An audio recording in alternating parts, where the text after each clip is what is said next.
Terminamos el mes de enero haciendo énfasis en enfócate. ¿Se acuerdan? Enfocarnos, enfocados en qué, en buscar de Dios, enfocados en qué, en tener una relación con el Espíritu Santo, enfocados en qué, en la oración, en ser intercesores. Una iglesia que intercede es una iglesia poderosa. Prepárate y permanece. Vamos a entrar este mes hablando un poco de prepárate. Ya hablamos de enfocarnos y venimos poniendo nuestra mente y nuestro corazón en perspectiva, en línea con Dios y su palabra. Ahora necesitamos prepararnos también. ¿Pero prepararnos para qué? En la época de Jesús, en el Nuevo Testamento, el agua no era muy limpia. Había muchas bacterias, virus, el agua era muy contaminada en esa época. Bueno, hoy también, pero ya hay algunos procesos de purificación que nos permiten aún beber con cierta confianza. Entonces la gente tomaba vino, porque aún el tomar vino era un riesgo menor, implicaba un riesgo menor que tomar la misma agua. Inclusive Pablo a Timoteo en algún momento le dijo: mira, no bebas agua, mejor bebe vino por sus problemas estomacales. El vino se fermentaba, porque es el jugo de uva después de ese proceso de fermentación. En la fermentación el vino produce alcohol, pero no era un alcohol como el alcohol de hoy.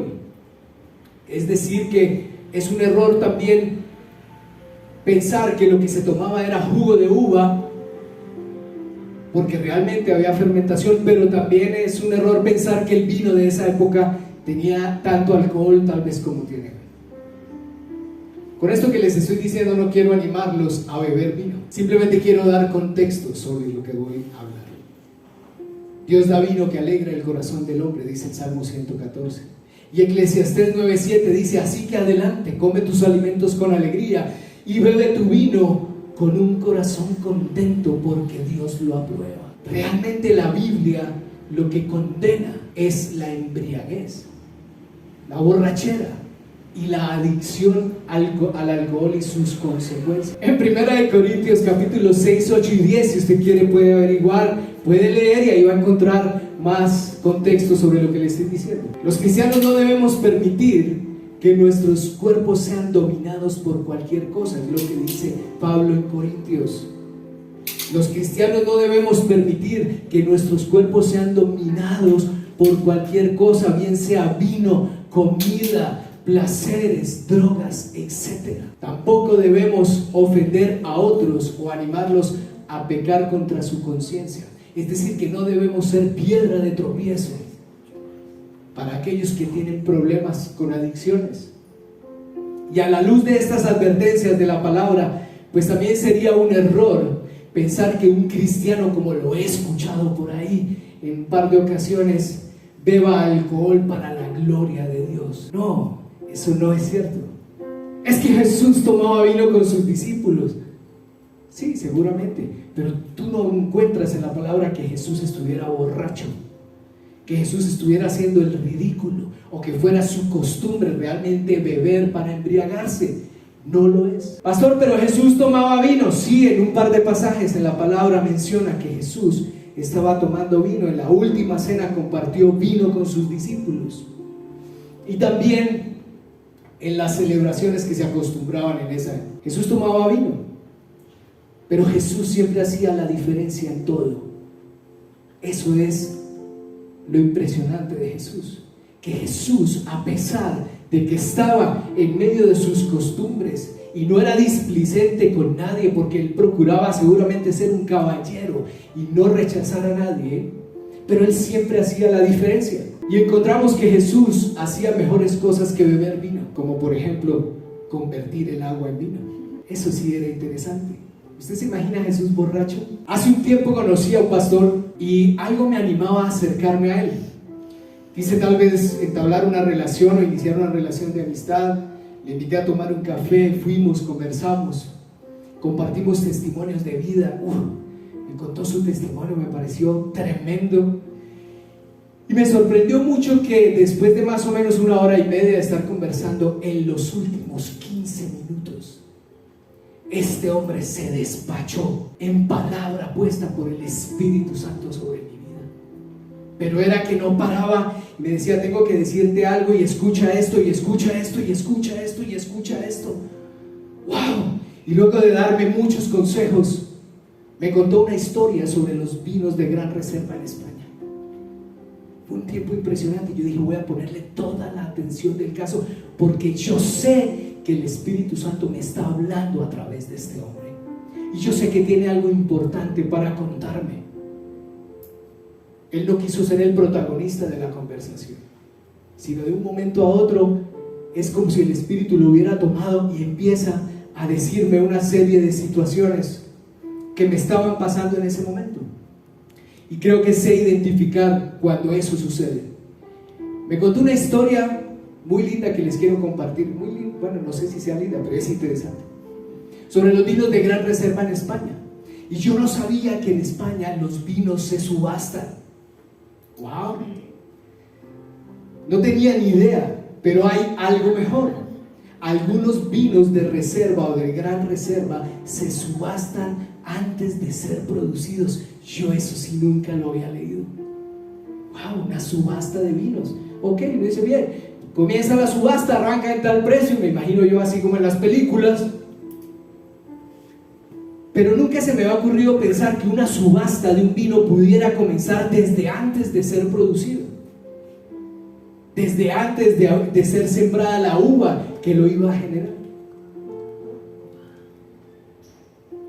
Y la premisa de las subastas es que una cosa vale solamente lo que otra persona estaría dispuesta a pagar por ella. Esas son las subastas.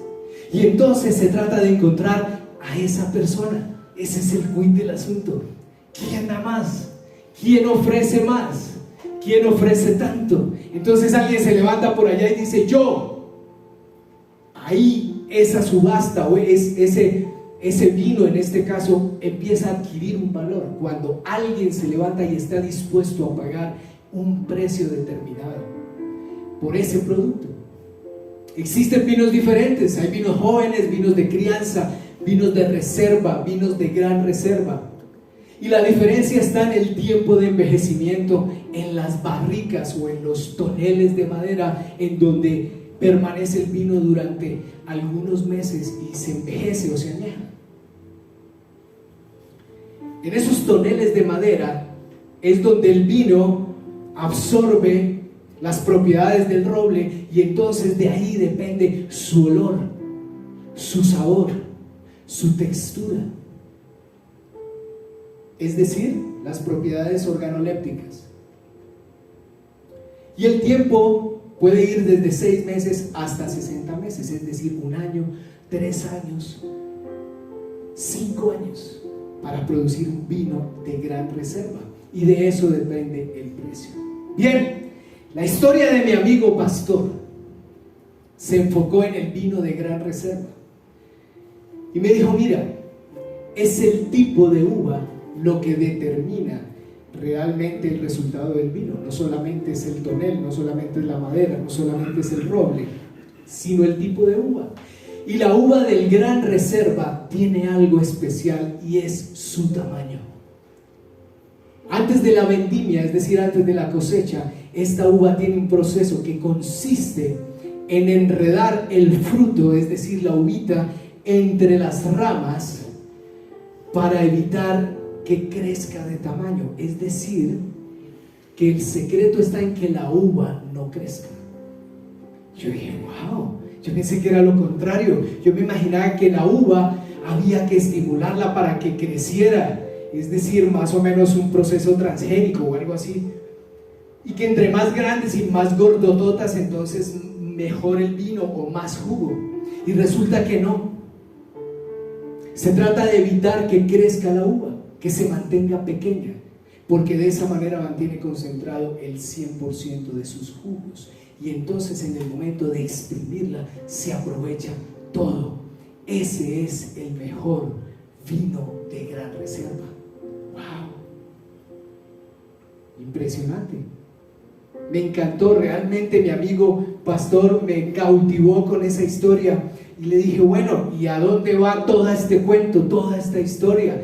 ¿Acaso te quieres tomar un vino conmigo? Pedimos una botella. Entonces me dice mi amigo pastor, te estoy hablando del remanente de Cristo. Wow, ahí sí ya me puse pilas porque dije, esto es lo que me encanta, este es mi tema. Me encanta escuchar hablar del remanente de Cristo. El remanente de Cristo es esa parte de su pueblo que siempre permanece y que Él ha reservado y ha apartado para Él. Nosotros somos parte del remanente de Cristo. Y me dice mi amigo pastor, para este tiempo después de la pandemia, el Señor ha dispuesto algo para ese remanente. No te desanimes, me dijo, porque Dios ha permitido esto para que se concentre el remanente de Cristo en muchas partes a través de iglesias pequeñas. ¡Wow! Y entonces yo dije, esto el Señor me lo ha hablado en otras oportunidades y me lo está reconfirmando, que el tiempo de pandemia lo que hizo fue sacudir a la iglesia y sacudir a ese remanente de Cristo para que empezara otra vez, así como nosotros, a agruparnos. Porque los vinos de gran reserva no se producen en masa. Los vinos de gran reserva son ediciones pequeñas, ediciones limitadas, de uvas pequeñas y finas que se entretejen unas con otras y guardan todo su jugo para que en el momento de exprimirlas puedan dar lo mejor. Ese es el remanente de Cristo. Vino nuevo, vino fino. Y continúa mi amigo diciéndome, es el tiempo en que Dios quiere procesar la mejor uva, porque en los últimos tiempos se va a preparar el mejor vino, el gran reserva. Ese es el que Dios ha tenido guardado durante todo este tiempo para derramarlo y producirlo antes de que vuelva. Amén. Es el tiempo, decía el de la iglesia de Hechos.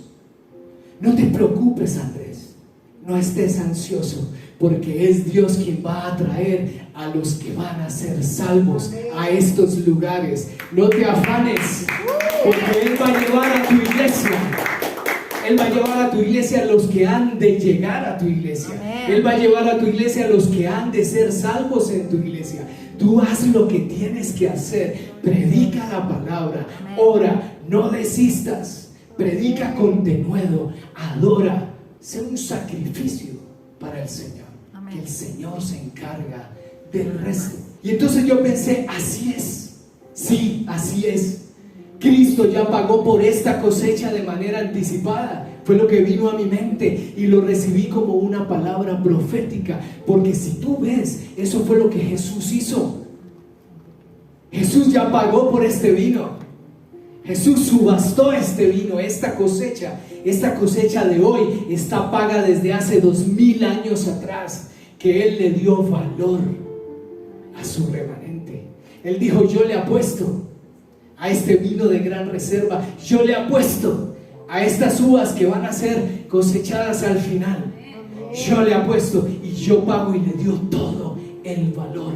Por eso hoy estamos aquí. Entonces recibí esa palabra profética y claro, por supuesto, inevitablemente tenía que ir a una historia en la palabra donde Jesús convierte el agua en vino. Ustedes conocen la historia, está en Juan capítulo 2 versículo 2.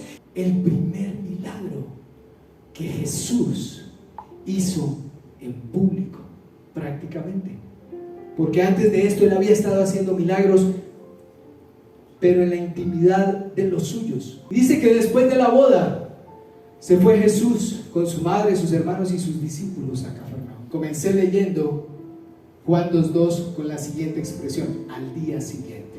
¿Por qué? Me voy a devolver al capítulo anterior. Juan el Bautista vivió una vida enfocada en anunciar al Mesías. Voz que clama en el desierto, preparen camino porque Él viene. ¿Recuerdan? Eso sucedió en el capítulo inmediatamente anterior. Juan el Bautista había sido llamado para dar testimonio, para reconocer al Mesías, que cuando llegara, entonces él iba a ver el Espíritu Santo reposando, descendiendo sobre él, y allí él les diría a todos: miren, Él es del que yo les hablaba. Él anunciaba que venía el Mesías. Decía: preparen camino porque Él viene.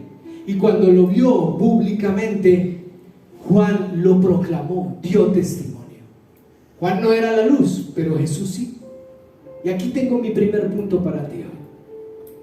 Como Juan el Bautista, enfócate y prepárate. ¿En qué tuvo que enfocarse Juan el Bautista? En anunciar que el Mesías venía. ¿Y prepararse para qué? Para que cuando llegara él lo pudiera distinguir y pudiera avisarles a todos que era Jesús. Ahí terminó el ministerio de Juan el Bautista. Y entonces al día siguiente se celebró una boda en la aldea de Caná de Galilea. ¿Me cogen la historia? Ese es el hilo de la historia. Juan el Bautista desaparece de escena y entonces Jesús, con el Espíritu Santo, va a la boda de sus amigos, y en el poder del Espíritu ya comienza a hacer milagros públicamente. Pero antes de esto les dije hace un momento que Jesús hacía milagros en secreto.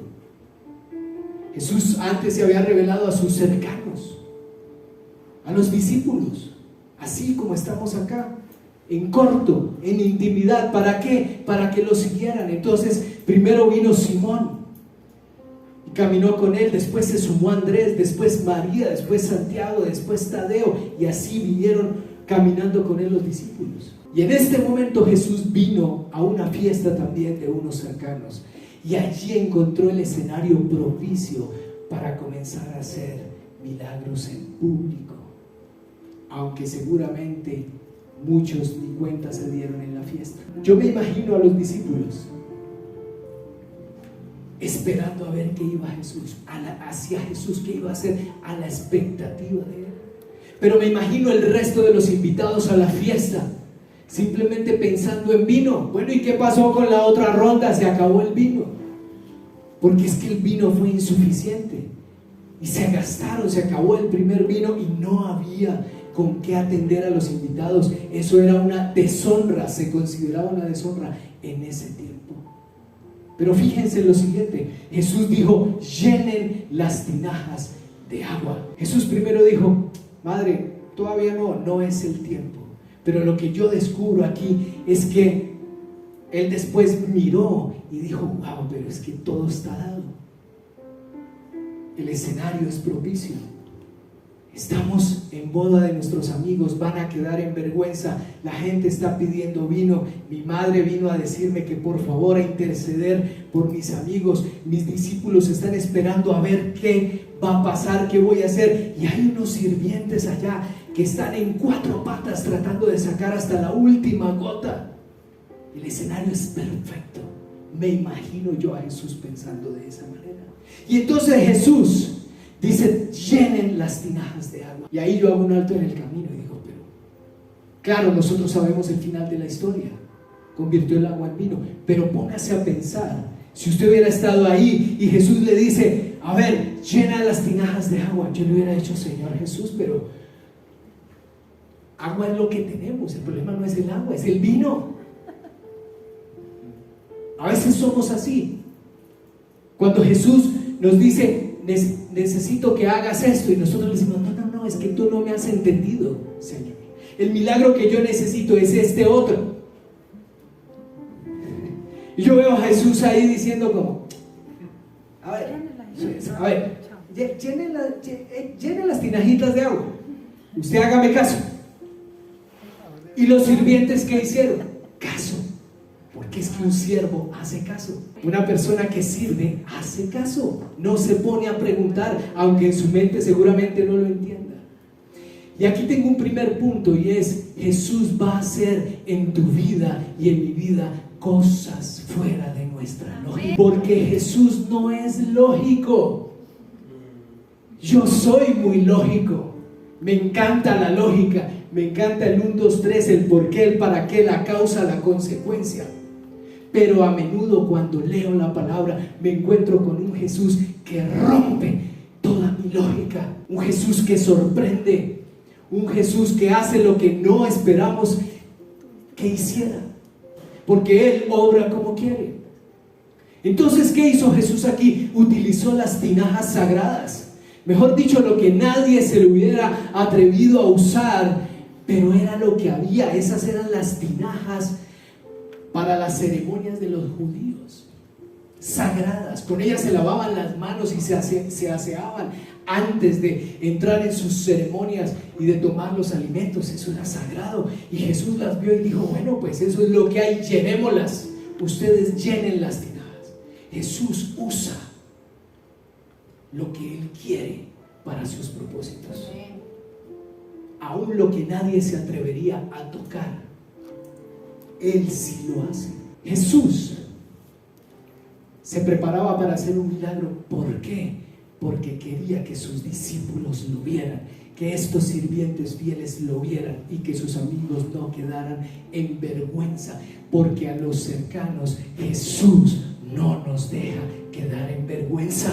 Amén. Jesús aún cubre nuestra vergüenza, porque somos sus cercanos, porque somos sus amigos. Si tú invitas a Jesús a tu fiesta, a tu ceremonia, y Jesús va, es porque Jesús es un cercano. Y si tú eres amigo de Jesús, Él no va a permitir que el enemigo te deje en vergüenza. Mi mamá decía: mire, mijo, cada quien habla de acuerdo como le haya ido en la fiesta. Y aquí yo te pregunto, ¿con cuál personaje de la historia te identificas? Porque no a todos en una fiesta les va igual. Tal vez te identificas con los novios que hicieron lo que pudieron, pero al final iban a quedar avergonzados. Tal vez has querido hacer algo importante y te has quedado corto, y le dices al Señor: Señor, no alcancé, no me alcanzó, voy a quedar en vergüenza. O tal vez te identificas con los siervos, con los servidores que obedecieron a Jesús llenando las tinajas y fueron los primeros en ver el milagro. O tal vez te identificas con María, la intercesora. Hijo, por favor, haz algo. O tal vez te identificas con los discípulos expectantes, o con los invitados que solamente pedían vino, tal vez para no irse. Porque a veces en las fiestas nos encontramos con personas así, o aún nosotros somos así. Vamos simplemente a recibir, y cuando se acaba lo bueno, nos vamos. Qué vergüenza de fiesta, no había más para mí. O tal vez con el anfitrión de la fiesta, que no se dio ni cuenta, no tuvo ni idea de dónde sacaron ni se enteró que el vino se había acabado, cuando simplemente le pasan la copa y dice: wow, esta gente sí sabe hacer una fiesta, guardaron el mejor vino para el final. Qué gente tan tremenda. Miren lo que hizo Jesús. Esta pareja que iba a quedar en vergüenza, Jesús al final los honró públicamente con su milagro. Mi mensaje de hoy se llama: prepara las tinajas. No sé cuál es la prueba por la que estés pasando en tu vida. No sé cuál es la fiesta a la que te invitaron o a la que tú invitaste gente. No sé cuál sea esa situación donde tal vez tú estás sentado hoy pensando y diciendo: se acabó el vino. No sé si tal vez en tu fiesta se acabó el vino. Tal vez pensaste que no hay más para ti. ¿Y qué vas a hacer de aquí en adelante? Pensé que el vino me iba a alcanzar, Señor, y se acabó. Voy a quedar en vergüenza. La plata se acabó. Me equivoqué en el negocio, me equivoqué en mi relación, me equivoqué en esta situación, me equivoqué con mis hijos, me equivoqué con mis papás, me equivoqué con mi esposo, con mi esposa. Se me acabó el vino y no tengo que ofrecer, no sé qué hacer. En esa situación, crea el escenario propicio para que Jesús obre un milagro. Porque donde se acaba el vino, Jesús está listo para hacer un milagro. Bendito el escenario donde hay gente esperando y no hay que darles para que Jesús venga y sea Él el que provea, porque es Jesús el único que puede convertir el agua en vino. El mejor vino es para el final. Así es Jesús. Jesús siempre haciendo la diferencia. Jesús cambió la historia en un ya. Jesús hizo lo inusual. Es que Jesús hace posible lo improbable. Jesús siempre sorprende. No solo sus amigos no fueron avergonzados, sino que Él tampoco buscó su fama. Él simplemente obró para que sus discípulos creyeran, para que su mamá le dijera gracias, hijo, para Él decirles ya llegó mi tiempo, ahora sí voy a comenzar mi ministerio, ya estoy en el poder del Espíritu y los que estén cerca a mí, entonces los voy a sorprender. Y quiero concluir con dos ideas. Lo que Jesús toca lo convierte en algo de mucho valor. El vino de la subasta vale por el precio que alguien decide pagar por él, ¿recuerdan? Jesús ya pagó por tu vida y Jesús lo hizo por anticipado. Jesús aseguró el vino de gran reserva porque es Él quien lo va a producir. Eres una uva pequeña. Prepara las tinajas. Es invitar a Jesús a que intervenga en tu vida. Prepara las tinajas, es decirle al Señor, Señor, esto es lo que hay, no hay más. 6 tinajas desocupadas. Y tal vez Jesús te diga, llénalas con agua para hacer el milagro. O tal vez Jesús ya te lo dijo y no quisiste llenarlas. Tal vez te dio pereza, tal vez no entendiste lo que Jesús quería que hicieras. Tal vez no esperaste lo suficiente. Y quiero decirte algo, es que el vino necesita tiempo. A veces nos desesperamos. No escuchamos la voz de Jesús. Los sirvientes de la fiesta estaban quietos esperando que alguien les dijera qué hacer. Hasta que Jesús vino y les dijo, llenen las tinajas. Nos cuesta a veces esperar. Nos cuesta a veces entender que en nuestra necesidad, que en nuestra dificultad, Jesús nos va a dar una indicación para preparar algo que Él va a hacer en favor de nosotros.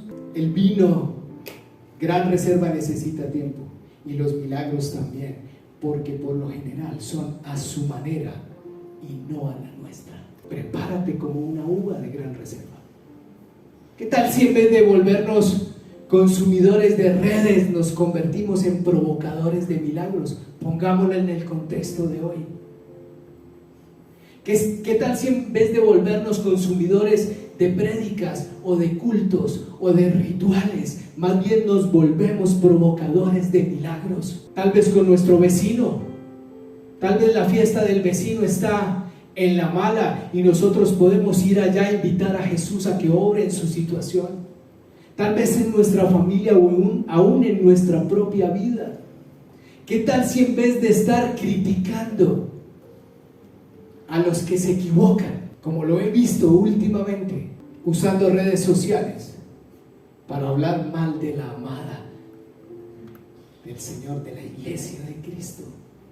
¿Qué tal si mejor alistáramos nuestras tinajas y que Jesús obrara milagros? ¿Qué tal si mejor, en vez de criticar a otros por sus errores o porque se cayeron, porque tal vez creemos a veces que cuando exponemos en público el pecado de otro, seguramente eso nos hace sentir mejores cristianos, seguramente eso nos hace sentir que tal vez somos más importantes porque el otro se cayó? ¿Qué tal si en vez de eso provocamos un milagro y doblamos nuestra rodilla y oramos al Señor y le pedimos al Señor por esa iglesia, por ese pastor que se equivocó, por esa fiesta que no funcionó y que quedaron tal vez en vergüenza y en ridículo? Eso es lo que hace el remanente de Cristo. Por eso muchos serán llamados, dice la palabra, pero pocos los escogidos. No todos van a llegar a salvación, apenas unos pocos.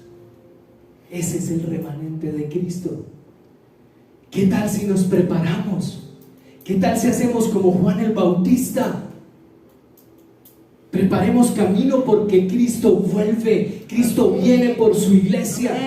Cristo viene por una iglesia pura, blanca y sin mancha. Prepárate como una uva de gran reserva. Mantente entre las ramas y cuando llegue el tiempo de ser prensada, entonces sé uno de los que produce al 100%. Sé un vino de gran reserva. Yo estoy seguro que eso es lo que el Señor está haciendo con esta iglesia. El Señor nos dijo: abran zanjas porque yo las llenaré. Es lo mismo que hoy el Señor te está diciendo: dispón tus tinajas, prepara tus tinajas, porque yo voy a llenarlas, o llénalas tú, porque yo voy a convertir esa agua en vino, y no solamente en vino, sino en el mejor vino.